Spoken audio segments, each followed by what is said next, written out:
Hey guys, how you guys doing? Um, I think we're all getting pretty much familiar with the process of how these composer reports go. Just a quick check-in. I'm doing really, really good. Assignments have been catching up to me a little bit, but that's okay because I still get things done for the most part. Um, I've been doing the same things really, studying, reading, listening to music. I've been driving a lot more often. I've been having to run a little bit more errands than usual, but nothing really different. So, hopefully, it's you guys have much more exciting past couple of days than I have. But let's go ahead and get into the third composer report. For my third report, I've chosen Carline's Stockhausen, and basically, he's one of the greatest vision. Well, I would say one of the great visionaries of the 20th century. Um, Now, he basically laid the groundwork for electronic music.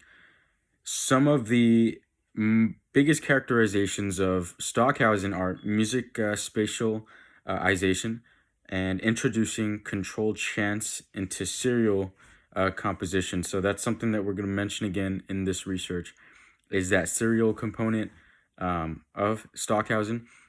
Now, just a little bit about him.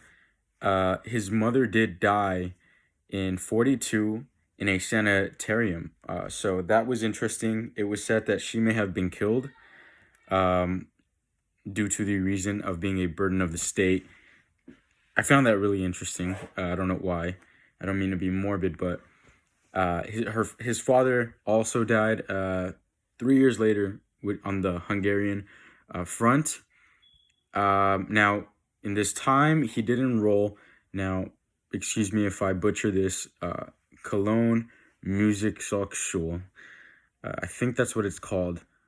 Fingers crossed it is. But it is basically a college. Now, he graduated with music education in 51, and he, at the time, took composition lessons from a man named Frank Martin. Um, he married a classmate named Doris Andrea. And in this time is when he traveled to Paris. So this is when his career began to take that dramatic um, that dramatic turn as far as what he wanted to do and the changes that he made um, in his music, in his musical contribution, in how he saw music uh, to be a little bit more broad. He met with Mules, who introduced him to um, avant-garde. Now, I looked this up. Avant-garde is basically an age, any age, but in this specific age, it was the age of cinema. But avant-garde, the idea behind it is the age of Indian orthodoxy, which you're going to come to know Stockhausen in accordance. So he also worked with Pierre Schaeffer, and Schaeffer is also one of the biggest contributions to electronic music as well, and the Musique Concrete Studio. So he took a position with Musique Concrete Studios. He worked with Schaeffer, and this is basically Musique Concrete was basically a period where they constructed recorded sounds in mix. It was definitely experimental, and the recorded sounds again were some type of fusion of sound. They also analyzed percussion, and in this time is when he composed his first tape piece, which is Concrete Etude, or maybe Etude. These words are very, very hard, so I apologize if I'm not exactly fluent in this language. But nevertheless, he also returned to Cologne in 53. Now, this is when he took a position in a revamped studio, which is Studio für elektronische Musik Northwestdeutscher Rundfunk. Funk. Um, this is a radio station. Now, this radio station gave him the opportunity to pursue his doctoral studies in phonetics and communications theory. This was at Bond University. By 53, he was already renowned and he was an established figure, at least as a young serialist avant garde. So, again, there's that serialist label as well as the avant garde label. Now, Stockhausen taught at the Darmstadt summer courses.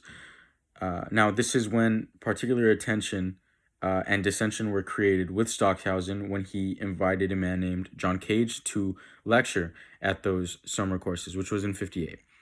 He founded an ensemble and traveled throughout the world in 63 through 68. And by the end of his 60s, Stockhausen he had already been a renowned artist. And not only was it on the national scale, but the international scale as well. Now, this group was called Stockhausen Stiftung für Musik, which was founded in 94. Here they housed scores, sketches, audiovisual material. They had correspondence, articles, photographs, and press clippings. Now, his career basically doesn't take off until these three pieces, which is a chorale for unaccompanied four-part choir, sonatine for violin and piano, and then a set of Lieder for contralto and small orchestra. Now, these pieces were also studied with Frank Martin. Again, you'll hear some familiar names in the course of this research, but these particular three pieces were different from the piece that you will also hear because it's the piece that I decided to analyze and listen to, which is Spiel, as well as other successors that he had. Now, Spiel, it is notable for its fragmentation. It's a hallmark for that post-war avant-garde, which is that unorthodoxy period of time. Again, now this piece characterized the principles of Stockhausen as far as the use of group of instruments, which he believed should be directly related to a piece, not necessarily a standard ensemble such as a string quartet or anything of the like, a symphony orchestra. Now, where he turned electronic music was in 53. Now, this was basically seen as the essential future of music. One of the pieces was Gesang door, Junglage. In this piece, it established that aesthetic versatility of Stockhausen, as well as what they call the electroacoustic medium. Now, this was one of the first major multi-track works. It is basically a breakdown of his first component or characteristic, which would be electronic music, as well as that musique concrete that he developed early on in his career. Now, as I said previously, is if there was any biggest takeaway or any takeaway at all, is Stockhausen rejected any form of normality. He definitely liked to experiment. One, because he was brought into that experimental characterization. Now, he was known to not only extend techniques that he had founded, extend techniques that he had developed through, but as well as incorporated sophistication into his music. So it was definitely distinct and unique in nature. Now, what had driven Stockhausen was his religious conviction, which was at the time Catholicism. In the latter years of his career, the contribution to his music and his musical understanding was more of a spiritual connection, which is interesting because that was similar to my second report with Copland. There was always that spiritual understanding instead of that technical understanding and contribution to sound. And what this allowed Stockhausen was to open up a door to new possibilities and basically integrate his findings with existing material. Now, in doing so, it allowed him to put things into new perspective, which is what advanced him a little bit further as far as the techniques. As we said, it was total serialism. That was one of the major ones. Now, this he applied to dynamics, articulation, duration, and pitches. The second would be his group of assembling sounds.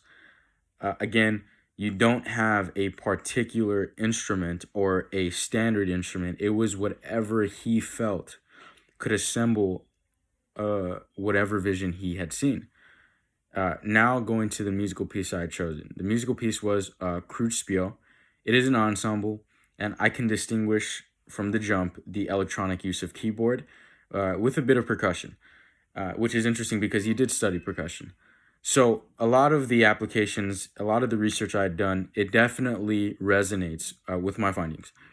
But back to the musical piece, there is a dissonant sound to this piece, and I believe it possesses no stable home note, which would mean, obviously, I think we've all pretty much grown familiar with what that means, which it rids of tonality completely.